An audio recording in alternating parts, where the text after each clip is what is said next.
Buenas noches, estimados participantes. Les saluda Magali, asesora académica del Centro de Capacitación Internacional Público-Privado Galena.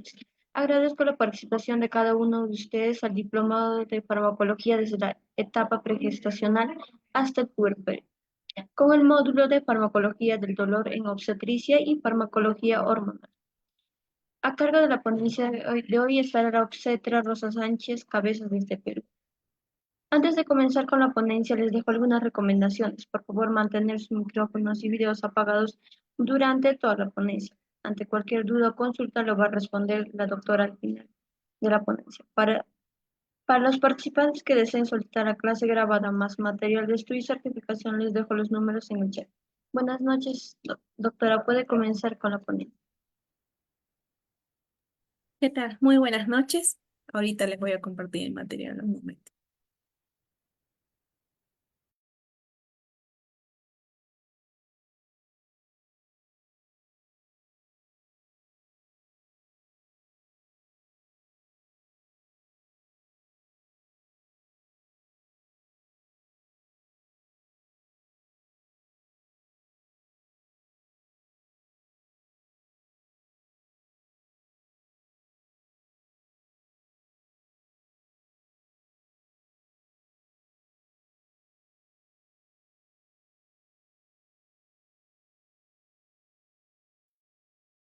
Bien, y ahora sí. Muy buenas noches. En esta oportunidad vamos a comentar acerca del tema de farmacología del dolor en obstetricia y la parte de farmacología hormonal. Y esperemos que sea parte provechosa. He colocado también información respecto a lo que es evidencia científica de algunos puntos respecto, sobre todo, a efectos adversos, respecto de repente a alguna dosificación, de repente también otros aspectos, eh, digamos, algunos efectos que pueda producir en el bebé, sobre todo a largo plazo. Entonces, esperando que sea del interés de los presentes. Igual toda información puesta está con su bibliografía respectiva para que puedan hacer un mayor uso y pues ver mucho más allá de lo que se está haciendo mención. Bien, como primera parte, vamos a comentar acerca de cuáles son los principales métodos en relación para calcular el dolor o para poder la evaluación del dolor. Punto de ello, vamos a hablar acerca de lo que es en función de la escala numérica. Cuando vamos a hacer mención respecto a la parte numérica, y veces cuando uno tiene sus consultas tanto médicas o obstétricas o de las otras carreras de salud también, a veces el paciente acude a nosotros manifestando mucho dolor y hay veces para poder nosotros evaluar parte de ello le indicamos o le preguntamos en función a esta escala numérica del 1 al 10, ¿cuál es la sensación de dolor que tú presentas? Donde de repente 0 sin dolor, donde 5 dolor moderado y donde 10 es el peor dolor y inimaginable, claramente. Entonces el paciente va a hacer una evaluación en función a lo que siente del dolor y nos va a indicar aquí cuál es el valor que él está presentando. Otro de ellos es acerca de lo que es la escala tanto verbal simple. En este punto hay veces el paciente, digamos, de repente no se adapta mucho a lo que es en función a numerales, entonces podemos decirle en función verbal, donde ellos de repente tienen una mayor comprensión respecto a lo que es leve, moderado o intenso, y en función a estos tres indicadores, pues que nos manifieste qué tan grave es el dolor que esté presentando.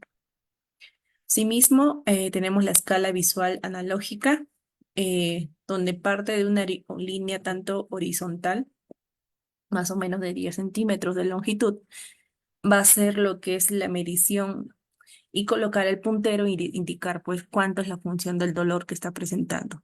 Y de esa manera también de repente si es un poco mucho más visual de ese punto, nos va a indicar el rango. Punto 4, tenemos acerca de la escala descriptiva verbal, donde a veces el paciente puede manifestarnos como que el dolor es algo leve, no presenta ningún dolor, es algo moderado o algo intenso, incluso insoportable, que de repente a veces no pueda ni siquiera lo que es respirar.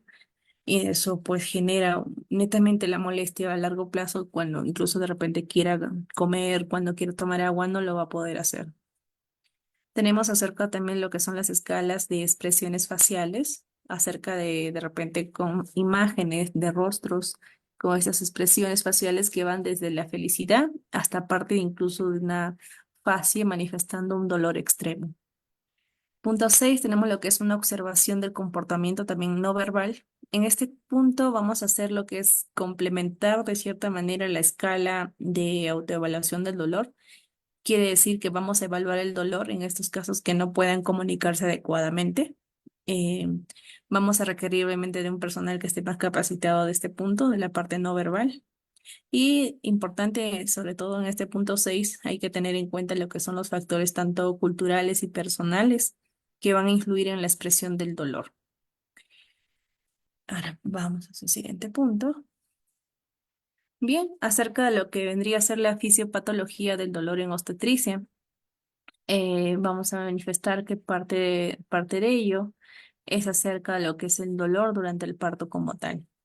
El dolor durante el parto, vamos a colocar el ejemplo, o para ser mucho más precisos, de lo que es el dolor durante el trabajo de parto.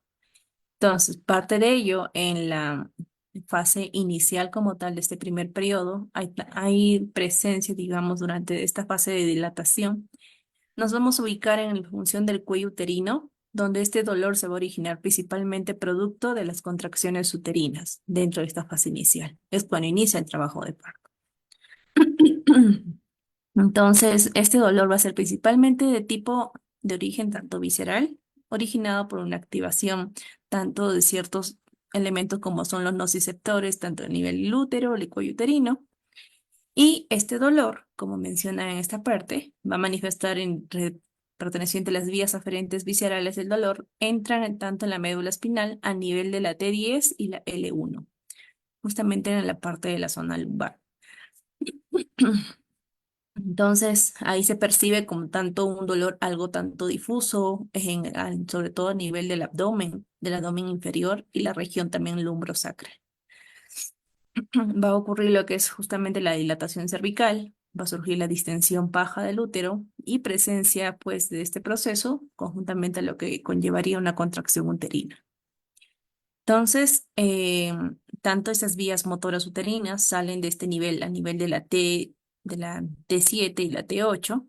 Entonces, va a pasar nuevamente por este proceso y nuevamente desencadenando que la parte de la sensación o donde el paciente manifieste la punción de dolor a nivel tanto del abdomen inferior, justamente por la colocación de la cabecita del bebé, y a nivel también de la región lumbrosacra, porque va haciendo compresión a nivel de la pelvis.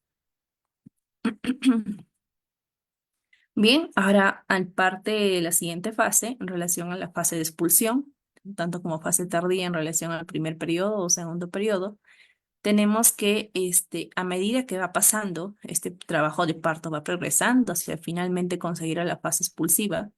El dolor aquí va a tener un componente tanto somático adicional debido a la distensión de la parte de la vagina y de la zona del perineo, así como esta presión o estiramiento de estas estructuras, como tanto ligamentos que vemos si la paciente está echada, incluso está en posición echada y de repente de esta manera ha decidido dar el parto, entonces la zona que de por sí va a generar justamente el estiramiento aquí de los ligamentos así como la presión que va a percibir justamente en esa área. Justamente acá en la parte de colores, como blanco es como leve, medio plomizo es como moderado y notorio pues con un color negro intenso. Justamente acá están marcados en las siluetas respecto a las coloraciones en función a la intensidad del dolor. Entonces, si vemos a la paciente que está echada, va a hacer ejerción en función acá a los ligamentos, a los nervios, en función a todo el componente del suelo pélvico. Este dolor va a ser incluso desde más agudo hasta más intenso según va progresando las contracciones uterinas y se va a transmitir a través de estas fibras nerviosas tanto aferentes a nivel justamente de lo que son las raíces sacras, de nivel del S1 al S5. Entonces, este proceso va conllevando por lo anterior, que es contracción tanto uterina, va a haber una distensión y estrechamiento de esas estructuras tanto pélvicas a nivel de peritoneo pélvico, la fascia, parte de los ligamentos y los músculos, justamente los que intervienen en relación a esta posición. Y la presión de estos nervios, pues tanto a nivel tanto lumbar, a nivel justamente parte de esta relación de la médula espinal del S1 y el S5. Entonces, ahora vamos a la siguiente fase en relación a cuáles son aquí, pues, otros factores contribuyentes en relación a esta producción del dolor. Parte de ello tenemos lo que vendría a ser el componente tanto emocional. Entendemos que aparte del estrés, la ansiedad y el miedo puede amplificar y percibir lo que es de repente el dolor a través tanto de mecanismos neuronales y centrales. Ejemplo de ello, de repente situaciones en las cuales la gestante opta por dar un parto, de repente parto normal en un hospital público, entonces generalmente al inicio ingresan solas. Durante el proceso de dilatación están solas. Entonces, imaginémonos en esa situación, cuánto es el nivel de estrés, de ansiedad y de miedo, más aún si de repente ha sido una gestante que no ha tenido sus controles completos, una gestante que no ha llevado un nivel tanto de psicoprofilaxis o estimulación prenatal, o no le han informado cómo en sí va a ser el día de su parto, qué cosas tiene que llevar, qué tiene que tener presente, y asimismo de repente de qué manera ir ayudándole conjuntamente con sus familiares. Entonces, eso va a ser parte de este miedo, la ansiedad y el estrés que posiblemente va a ir como un componente tanto emocional y que son como parte de estos factores que contribuyen a que de repente uno esté más descuidado, más estresado, más ansioso, por lo tanto pueda sentir más dolor. Asimismo, la fisiología de esta transmisión del dolor, por ejemplo, la transmisión de este dolor implica lo que es la activación de lo que se denomina los nociceptores, que en este caso la transmisión de estas señales que va a través de esas fibras nerviosas tanto aferentes a nivel de la médula espinal completa. Entonces, ahí hasta la altura del nivel del cerebro, en donde el dolor se percibe. Entonces, estos mecanismos de modular el dolor tanto a nivel de la médula espinal como a nivel superior, a nivel de cerebro, pueden influir en una experiencia netamente igual tal cual del dolor que esta paciente va a percibir.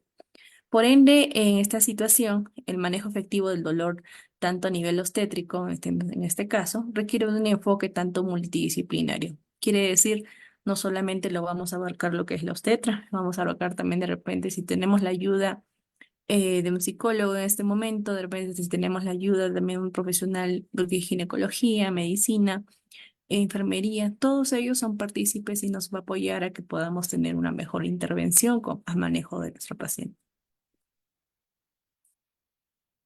Bien, ahora antes de detallarles acerca de lo que son medicaciones de por sí efectuadas durante procesos de dolor, es importante mencionar acerca de lo que la FDA clasifica ciertos medicamentos según el potencial tanto teratógenos.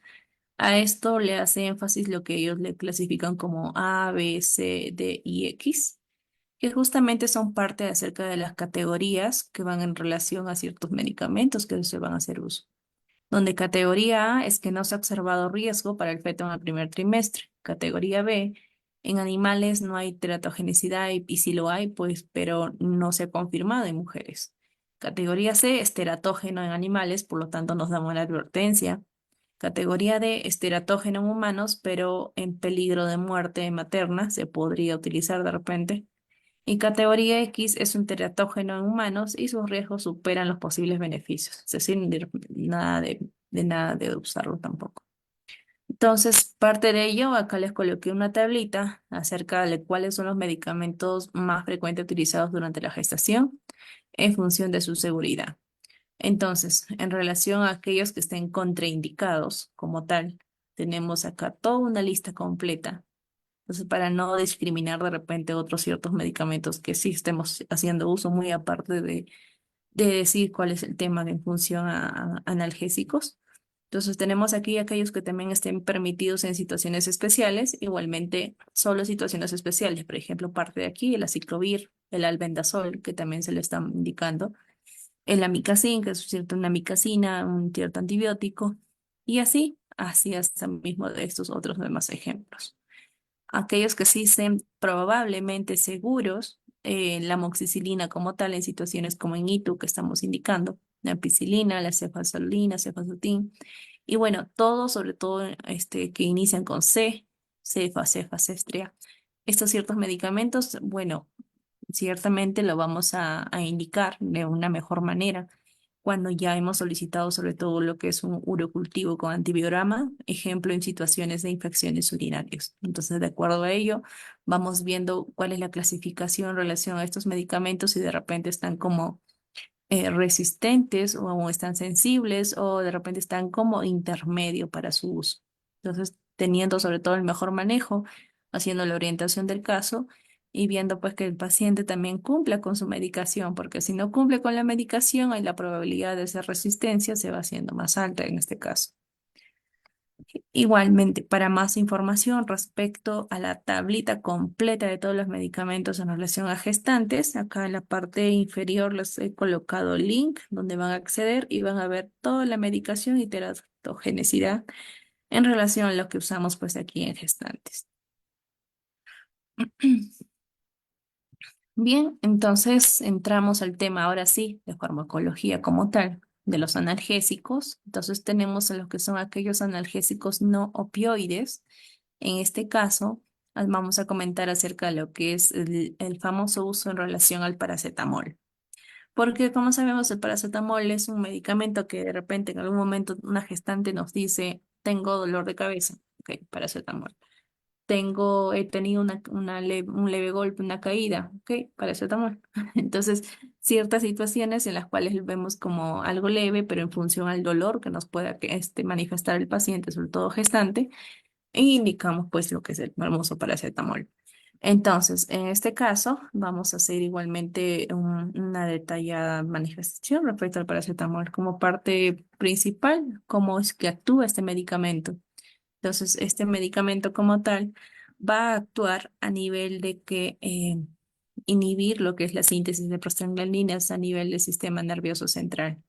Entonces, cuando llega a este punto, y sobre todo va a ir yendo a menor medida a través de un mecanismo a nivel tanto periférico, lo que va a resultar aquí la disminución de la sensación del dolor. Es decir, va a llegar a nivel del sistema nervioso central, pero va a tener más acción de repente a nivel tanto periférico, la parte más externa, lo cual esa disminución se va haciendo mucho más considerable. En relación al uso durante el embarazo como tal, es considerado aquí un analgésico de elección durante el embarazo debido a su perfil tanto de seguridad en relación a la FDA que ya les he mencionado anteriormente. A ver, en respecto aquí a la dosificación como tal, sí, debe ajustarse, cabe indicar, de acuerdo a las indicaciones, tanto según el tipo de diagnóstico y a las recomendaciones tanto que se le va a ir realizando y sin superar lo que sería en función a los 4 gramos por día en situaciones para que nosotros logremos evitar la toxicidad tanto a nivel hepático. Y bueno, tener precauciones, ¿no? Si esto llega a afectar a la parte de nivel hepático, entonces hay que tener precauciones en pacientes que también tengan afectaciones a nivel hepático. Acerca de evitar combinaciones de productos, es importante evitar este uso en tanto en múltiples productos que contengan también paracetamol y simultáneamente, ya que esto puede aumentar el riesgo de lo que sería una sobredosis accidental o una toxicidad a nivel hepático.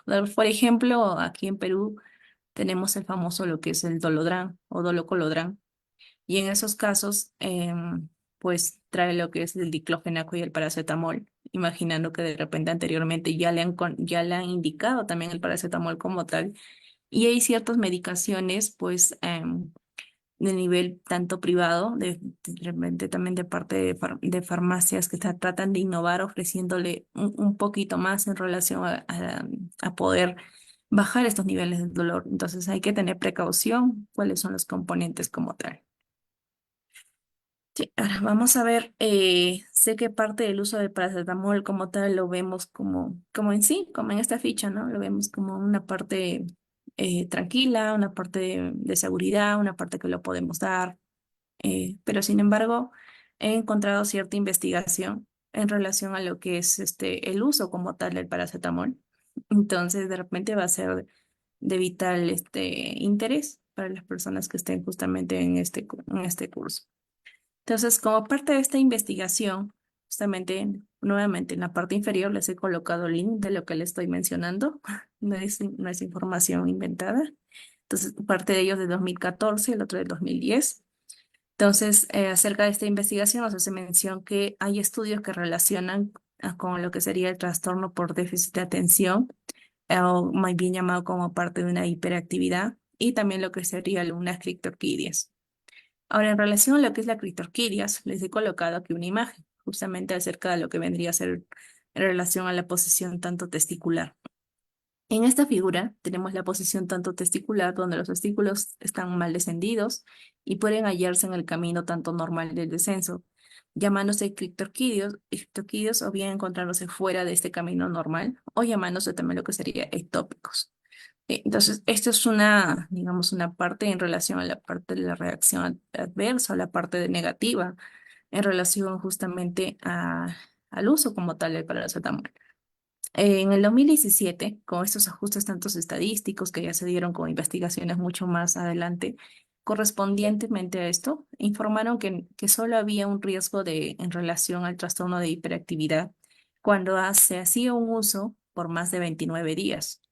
¿Sí? Entonces, evaluémonos justamente si de repente estamos entregando medicación de paracetamol no solamente por 7 días o 10 días, más aún tomando en cuenta los riesgos a nivel hepático, eh, pero de repente la paciente no fue solamente al mismo lugar, de repente acudió a un nivel también público, a un nivel privado, de repente un familiar, y le volvió a decir como que la situación en relación al dolor aún persiste, aún está haciéndose más molesta, aún esto todavía está continuadamente presente. Entonces, pues en esos casos, el paciente obviamente que de repente no va a consumir solamente 10 días, de repente puede continuar hasta sus 20 días. Entonces, en promedio, justamente parte de esta investigación hace mención cuando se hace por más de 29 días.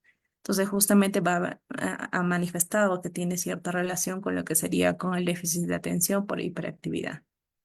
Sí, entonces nuestros pacientes requieren lo que son en relación a estos analgésicos, en sí hay que brindarlos por corto tiempo y siempre preguntarles si su uso o relación a la toma lo ha continuado por más tiempo.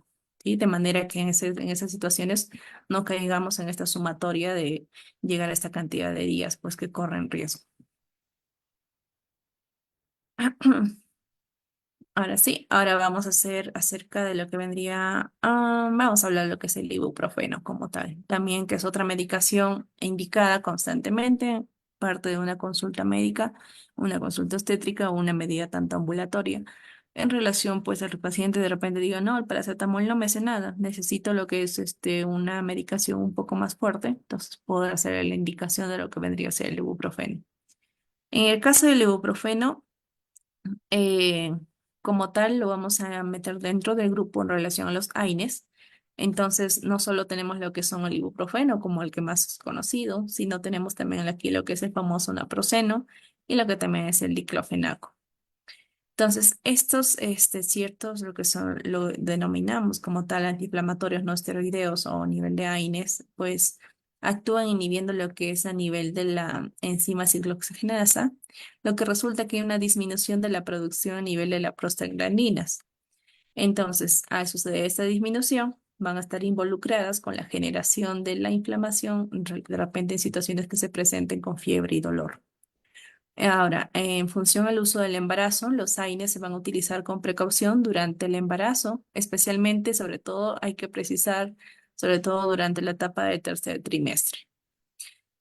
¿Por qué? Porque podría generar cierta afectación al nivel del cierre prematuro del ductus arterioso, que en este caso podría suceder como una complicación realmente seria en el cual este ductus arterioso va a ser como un vaso sanguíneo fetal que permite que esta sangre se evite hacia el nivel de los pulmones, que aún en esa fase todavía no está en funcionamiento. Entonces, el uso de estos AINES puede causar este cierre prematuro, llevando a un problemas como presentes como hipertensión tanto pulmonar y otros problemas cardíacos en el neonato. Ahora, si hablamos acerca de lo que es el oligogramios, que también podía presentarse como parte de este uso de la INES en el tercer trimestre, pues a nivel de este problema se produce lo que es la reducción del volumen de líquido amniótico, posiblemente también debido a la disminución de la función tanto a nivel renal, fetal, en este caso causada por el uso de los AINES. Puede inhibir también lo que es en función al trabajo de parto, porque pueden retrasar o prolongar el trabajo de parto al inhibir lo que serían las contracciones uterinas. ¿Sí? Ahora, respecto a lo que es la dosis, los AINES generalmente se evitan después de la semana 30 del embarazo para minimizar lo que son los riesgos para el feto.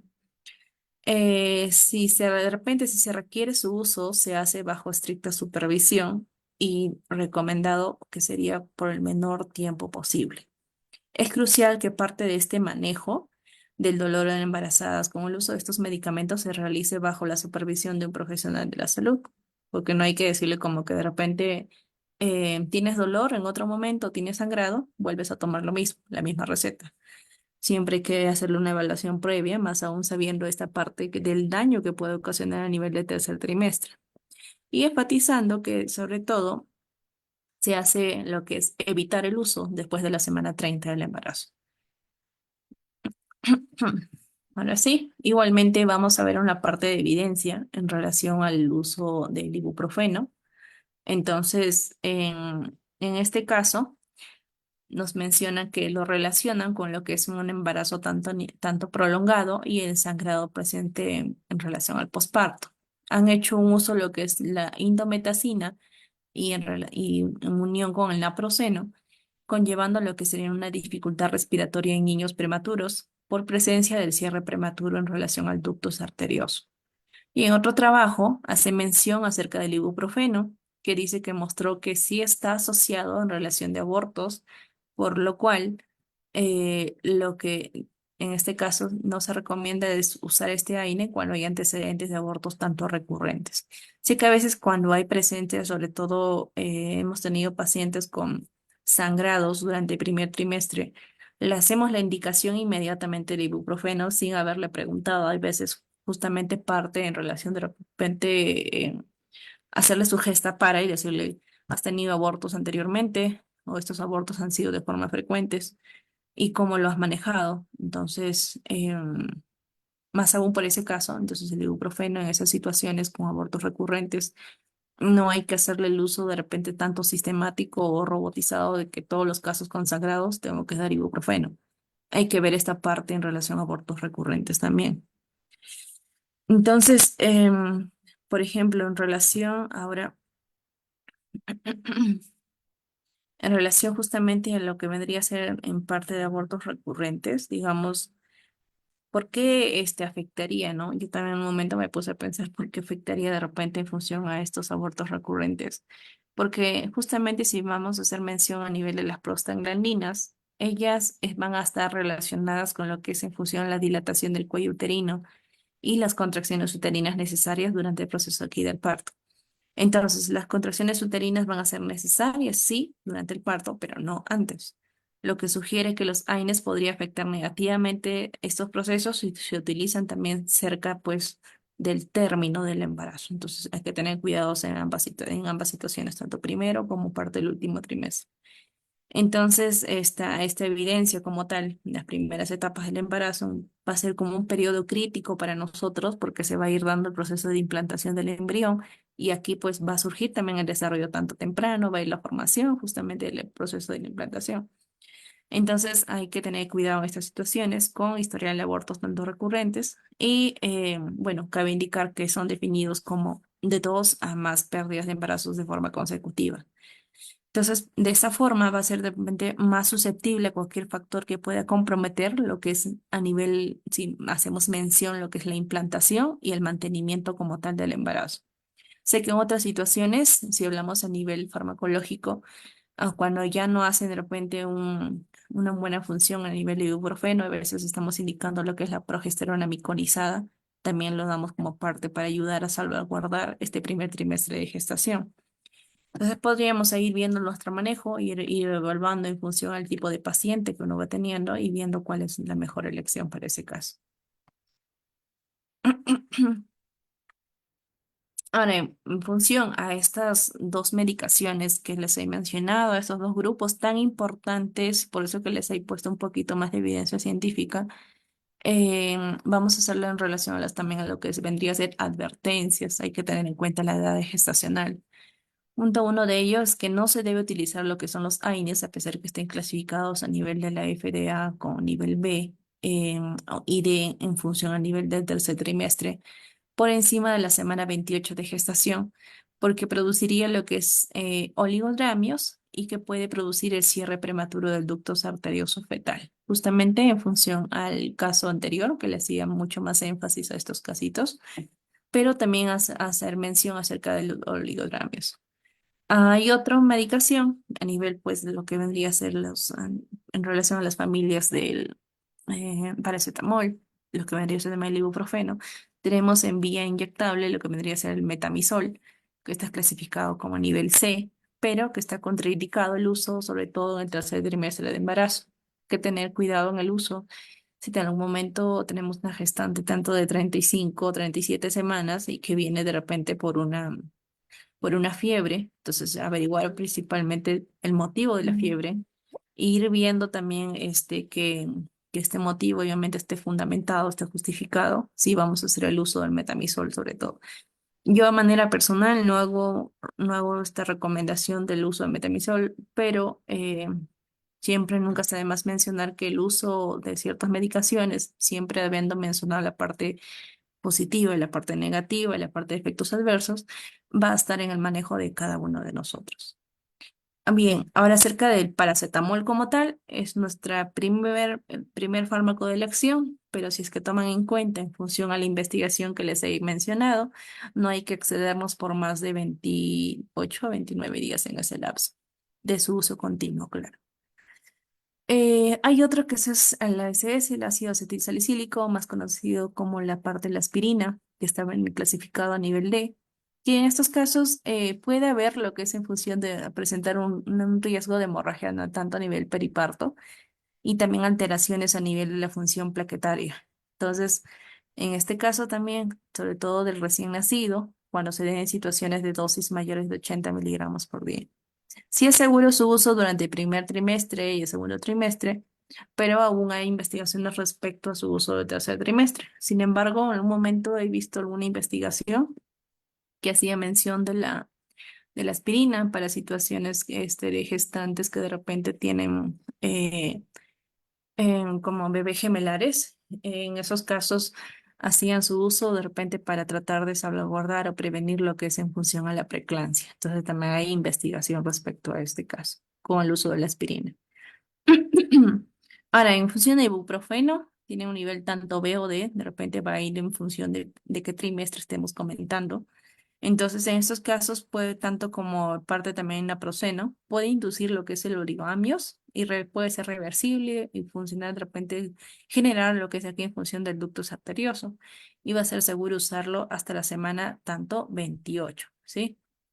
Bueno, nuevamente haciendo mención del metamisol, tiene aquí un menor efecto tanto a nivel prostaglandínico que los anteriores y puede deteriorar lo que vendría a ser a nivel de la agregación plaquetaria del neonato, por lo cual no hace hacer esa recomendación después también de la semana 28.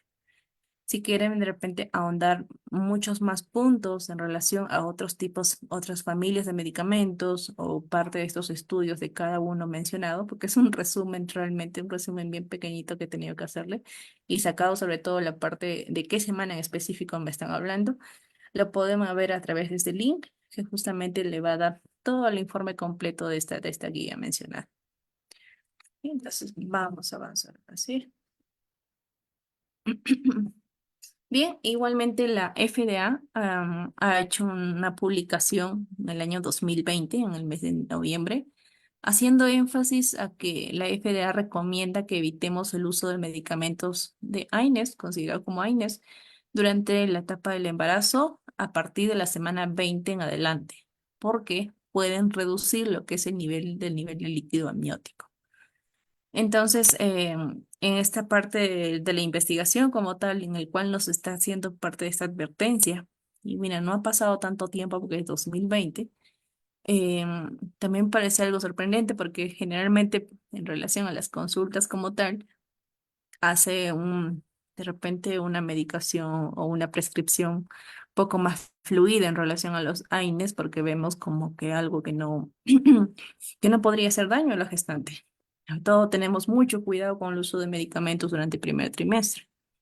Pero sin embargo, esto se ha publicado hace 4 años. Entonces, aquí justamente hace mención al uso de medicamentos antiinflamatorios, tanto no esteroideos, a partir de las 20 semanas de embarazo, ya que pueden causar también tanto lo que se considera problemas renales que son tanto poco comunes, pero pueden darse situaciones tanto graves. Entonces, esos casos hay que, de repente, si quieren igualmente ver un poquito más de este punto, hay todas las preguntas necesarias respecto a qué hacemos, qué decimos, pero igual les voy a mencionar parte de un resumen en relación a esta publicación.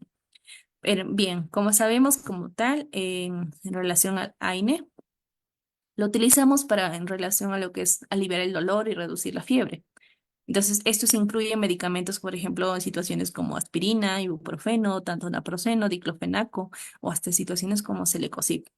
Entonces, a partir de las 20 semanas como tal, la gestación, los riñones de los bebés están por nacer, están, digamos, en proceso de formación. Entonces, en esta situación, producen la mayoría de lo que es también en relación al líquido amniótico.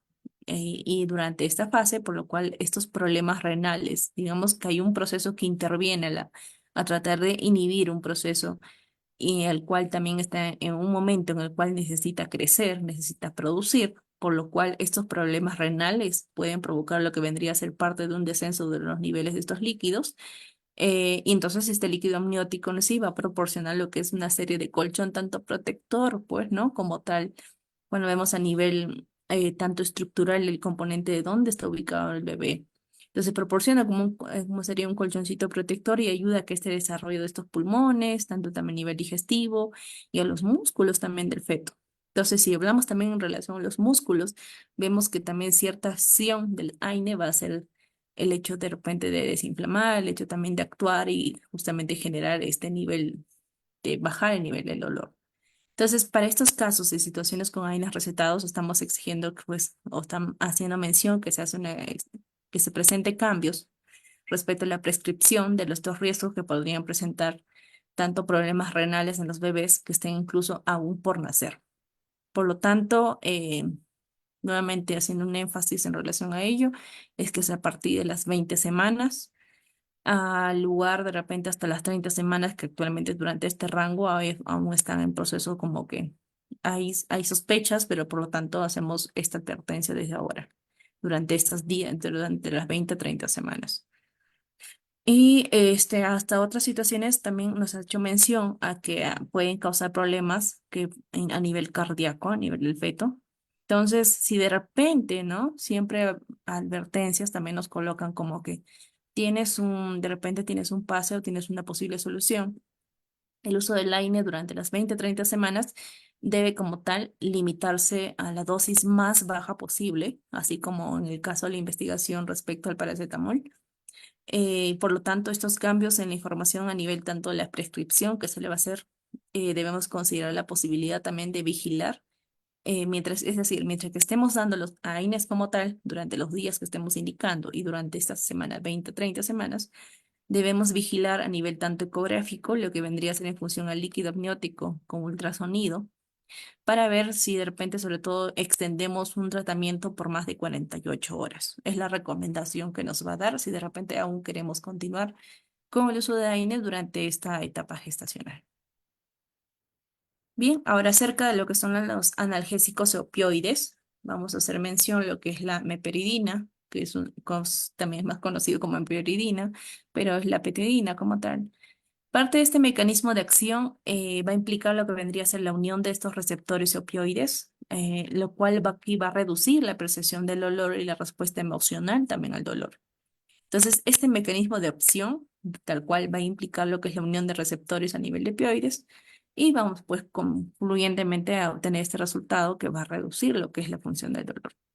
Ahora, tiene aquí en relación a su uso en el embarazo como tal. Su uso en el embarazo, pues puede utilizarse en el embarazo, sí, pero bajo supervisión, especialmente durante situaciones cuando se esté dando el trabajo de parto, por lo tanto su efecto analgésico. Y bueno, si es hace énfasis en función del trabajo de parto y su efecto tanto a nivel analgésico, de repente podemos hacerle hasta una comparativa a que la fuerza pueda tener como un tramadol. Entonces hay que tener cuidado con multigestas, cuarto, quinto, sexto bebé en adelante, porque obviamente el proceso de dilatación va a avanzar mucho más rápido y hay que tener precaución en esas gestantes. Otro a tomar consideración es que en relación a la FDA hace la clasificación como categoría C para situaciones del embarazo, por lo cual han mostrado sí ciertos efectos adversos en presencia en el feto, pero no hay todavía estudios adecuados presentes a nivel, pues, en relación si hablamos de humanos. En relación a las dosis, entonces, algunos efectos adversos que podría generar sobre el uso de esta medicación puede ser lo que hace a nivel de sedación, náuseas, tanto vómitos, constipación, incluso con casos graves que se den por depresión, tanto a nivel respiratorio, especialmente si se administra en situaciones con poco antes del parto, ¿sí? Entonces, hay que tomar consideración este medicamento. Vamos a la siguiente.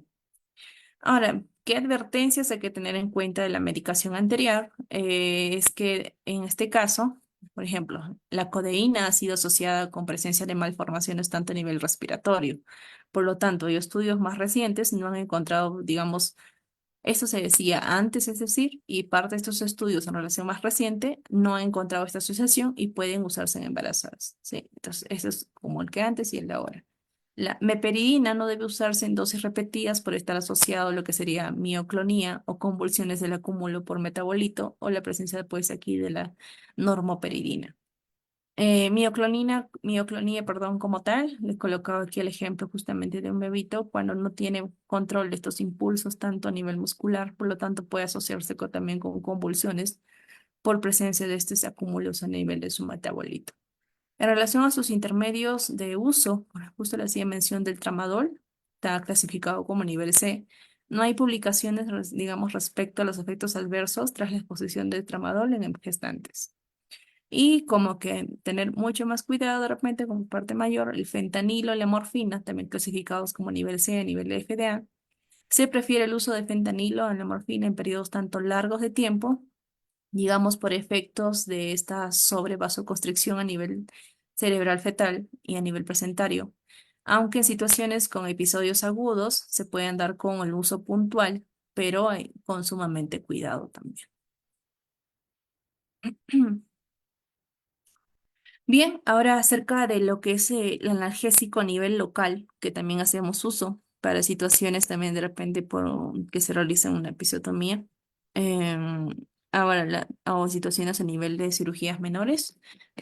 Tanto la lidocaína como la bupivacaína son aquí analgésicos locales que van a bloquear lo que es la conducción de señales nerviosas para inhibir la entrada de estos iones de sodio a través de estos canales de sodio que van a ser dependientes del voltaje de membranas neuronales. Respecto a este uso en gestantes, en este caso, la lidocaína y la bupivacaína se utilizan comúnmente gestantes para proporcionar analgesia durante el trabajo de parto y el parto como tal. Bueno, son como ciertas técnicas de analgesia a nivel, tanto anestesia, perdón, a nivel regional como a nivel de la epidural o a la espinal. En relación a sus dosis o efectos adversos en estos medicamentos, es que varían según la técnica de administración, el área que se va a anestesiar y la respuesta individual del paciente que te me va a presentar.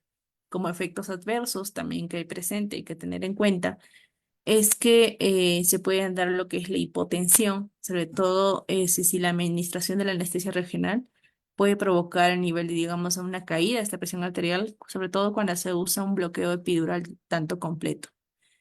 Puede provocar cefalea o dolor de cabeza, postpunción a nivel dural. Este proceso de efecto secundario se va a dar potencialmente grave asociado con situaciones con anestesia epidural o espinal.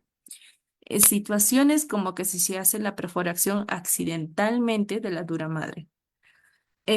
Producir lo que es tanto reacciones alérgicas, aunque son realmente poco comunes, por eso que a veces es un poco sorprendente, pero algunas personas pueden experimentar reacciones alérgicas a esta medicación y puede variar desde tener una leve irritación en el sitio de la inyección hasta reacciones más graves como situaciones con anafilaxia.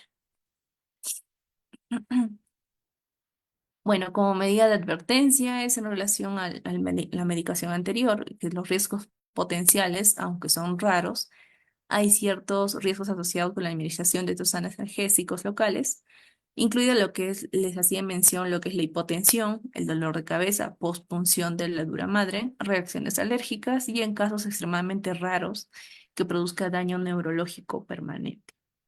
Y bien, acerca también lo que sería un monitoreo tanto continuo durante la administración de este analgésico local, se requiere un monitoreo continuo de la madre y del feto para detectar cualquier efecto tanto adverso potencial.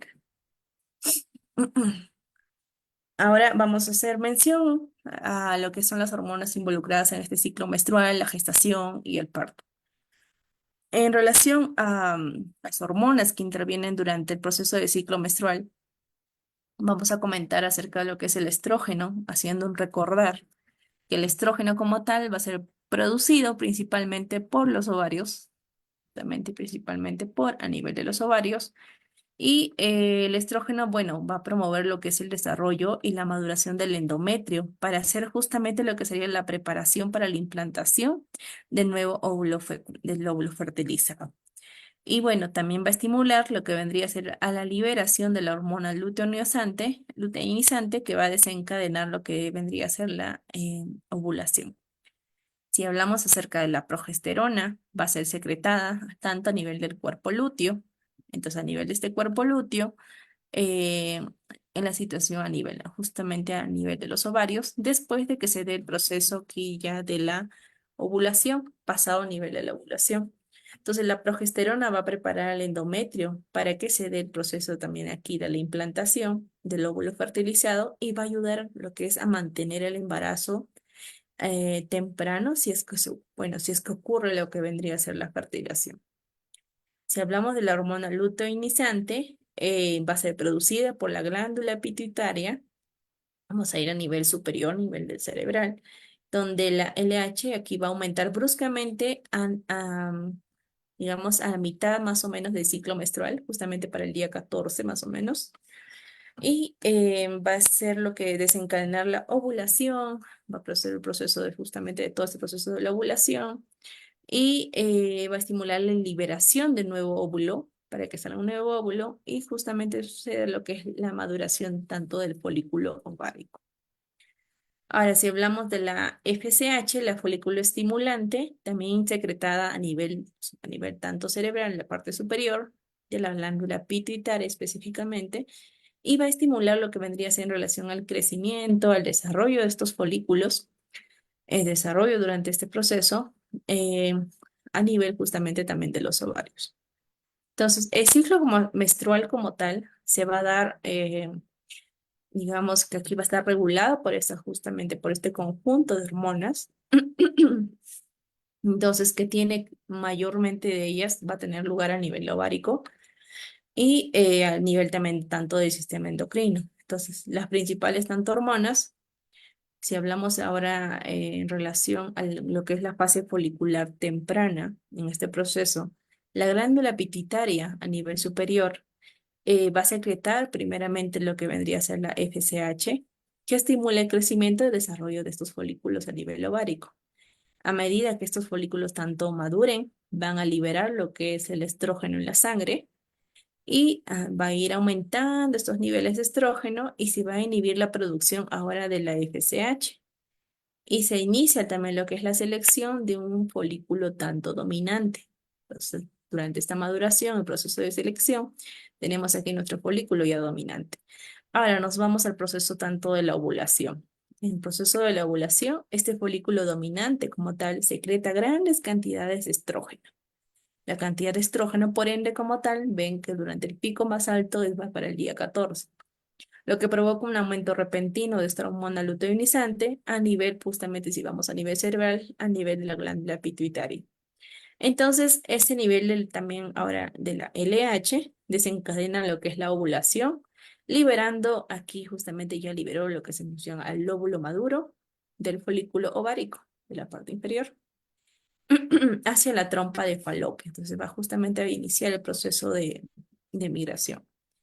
hacia la trompa de falopio, entonces donde aquí va a poder ser fertilizado por un espermatozoide. Ya va a salir maduro, va a salir el óvulo y justamente va a hacer su trance, su camino por la trompa de falopio. Ahora nos vamos a nivel de la fase lútea. En esta fase, después de que ocurre este proceso de ovulación, este folículo ovárico que ha salido, que ya está listo para iniciar todo este proceso de este camino, se convierte en un cuerpo lúteo. Entonces secreta progesterona. Aquí ya entra la hormona de la progesterona. Prepara el revestimiento, aquí ya vamos a nivel uterino. Entonces prepara el revestimiento del útero, es decir, el endometrio como tal, lo va engrosando para la implantación del óvulo fertilizado, por lo cual aquí va a ayudar a mantener lo que es el embarazo si la fertilización ocurre. En situaciones que no hay fertilización, el cuerpo lúteo se degenera, los niveles de estrógeno, tanto de progesterona, caen y provoca la menstruación, inicio nuevamente de un nuevo ciclo menstrual. Y finalmente, bueno, pasado este proceso, pues surge lo que es la menstruación entonces. Entonces, en este proceso de menstruación es lo que surgen los niveles, disminuir los niveles de estrógeno, progesterona, los vasos sanguíneos y el revestimiento tanto de este útero se contraigan y se desprendan. Por lo tanto, sucede lo que es el sangrado menstrual. Entonces, marcando el inicio de un nuevo ciclo menstrual y preparando el útero para un crecimiento de un nuevo revestimiento endometrial aquí durante la fase folicular, tanto a nivel temprano. Esto es en el caso de una situación, digamos, un ciclo regular en una mujer con 28 días de ciclo menstrual. Ahora vamos a hacer la explicación respecto a lo que vendría a ser la hormona en relación a la gestación. En relación a la gestación, vamos a hacer mención a lo que es la progesterona, a la hormona gonadotropina coriónica y al nivel del estrógeno. En relación a la progesterona como tal, digamos, después del proceso que se haya dado ya la implantación del óvulo fertilizado, la progesterona va a ser secretada principalmente por el cuerpo lúteo del ovario. Entonces, hacemos imaginariamente la parte del cuerpo lúteo del ovario.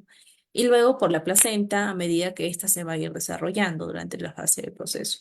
Entonces, la progesterona como tal va a ser aquí esencial para mantener este revestimiento del útero a nivel, justamente a nivel del endometrio durante el proceso del embarazo. Nos va a ayudar a crear también lo que es, nos va a ayudar a crear lo que es, ay, perdón, su audio.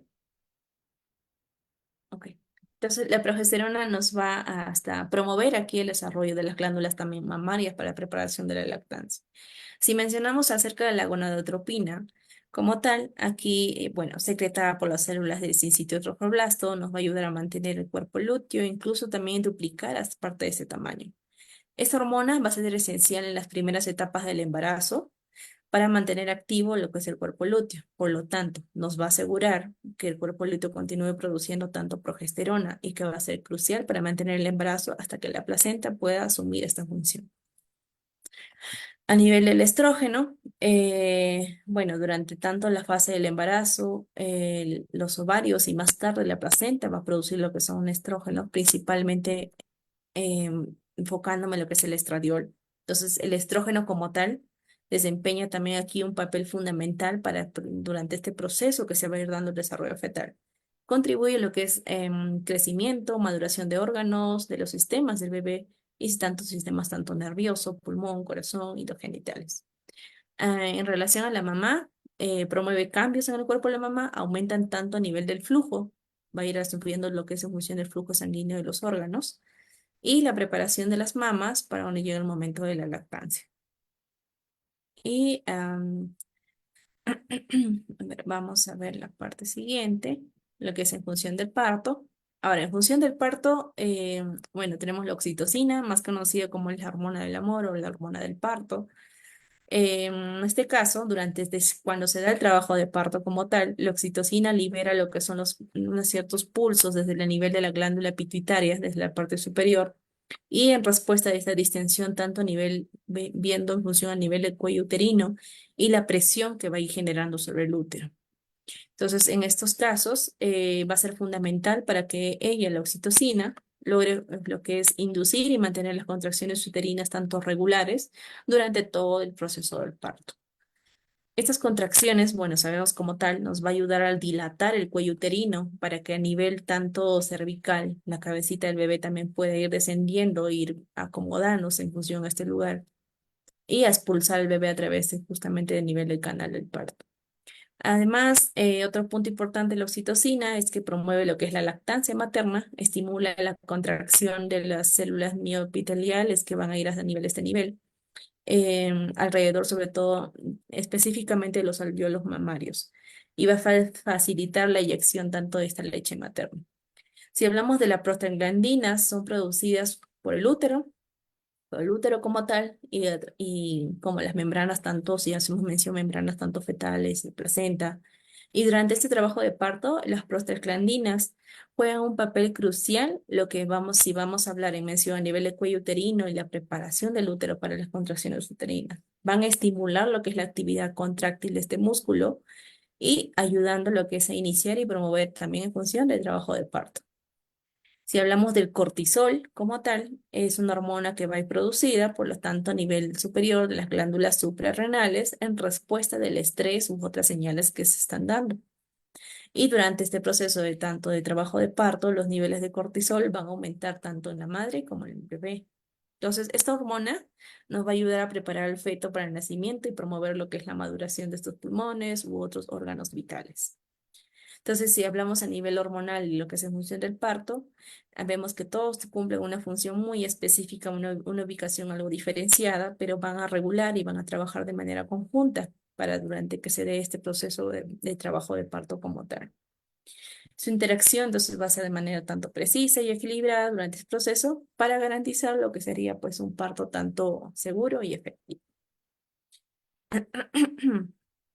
Y bien, finalmente, para hacer un énfasis en función al manejo integrado tanto del dolor y la farmacología hormonal en obstetricia, en este caso, si hacemos mención a las técnicas no farmacológicas, vamos a recordar de repente un poco lo que es en relación a la psicoprofilaxis, técnicas de respiración, técnicas de idealización, de visualización y otras técnicas de repente que van añadiendo de forma específica como que es el yoga, ciertos estiramientos o ejercicios que va a generar pues a tratar de disminuir el dolor como técnicas no farmacológicas. Y como parte de una farmacoterapia, incluyen aquí lo que es el uso tanto pues, de analgésicos, anestésicos locales o epidurales que se pueden dar durante el trabajo de parto para propiciar un alivio de este dolor. Y, por ejemplo, situaciones como analgésicos no opioides, como el paracetamol y los AINES, pueden utilizarse para situaciones específicamente de dolor tanto leve a moderado.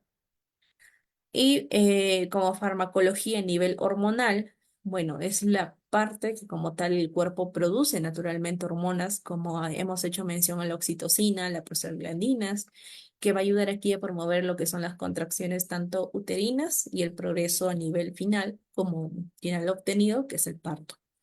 Y en algunos casos, en relación a la farmacología tanto hormonal, se puede administrar hormonas sintéticas para ayudar o disminuir, acelerar el trabajo de parto. Por ejemplo, la oxitocina sintética se puede usar para inducir el trabajo de parto o aumentar la intensidad de las contracciones en caso de que el progreso sea lento.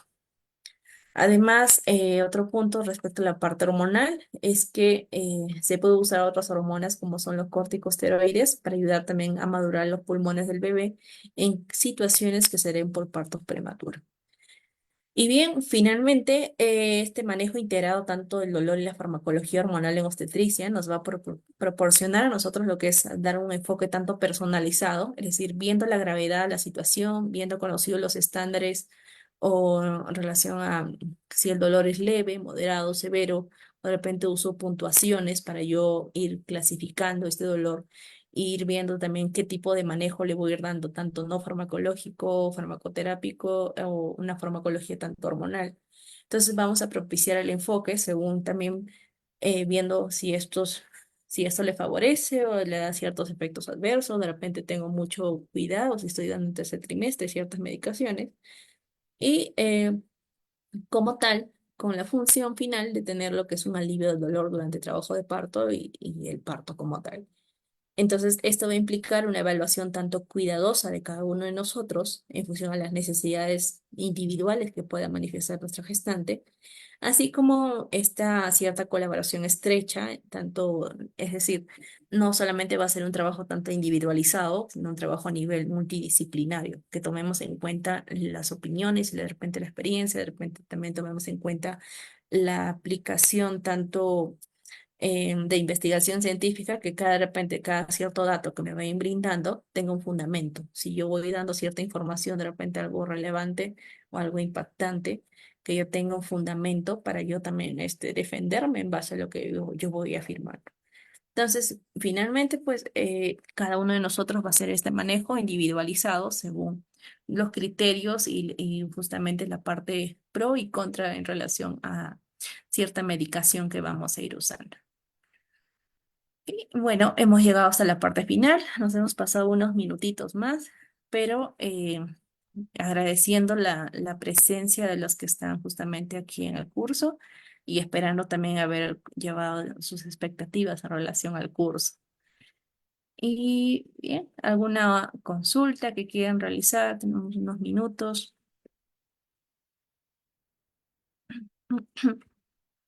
Igualmente el material voy a compartir con la encargada en relación justamente eh, sobre las fuentes que les he mencionado. Ahí están los links de cada una de las fuentes que les he hecho mención.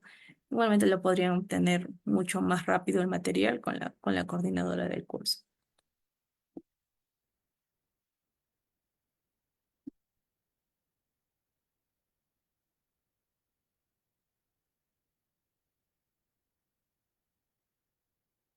Oh, qué gusto, Sol. Muchas gracias por tu comentario. Me alegra mucho y me hace sentir muy bien de que sí me hayan comprendido.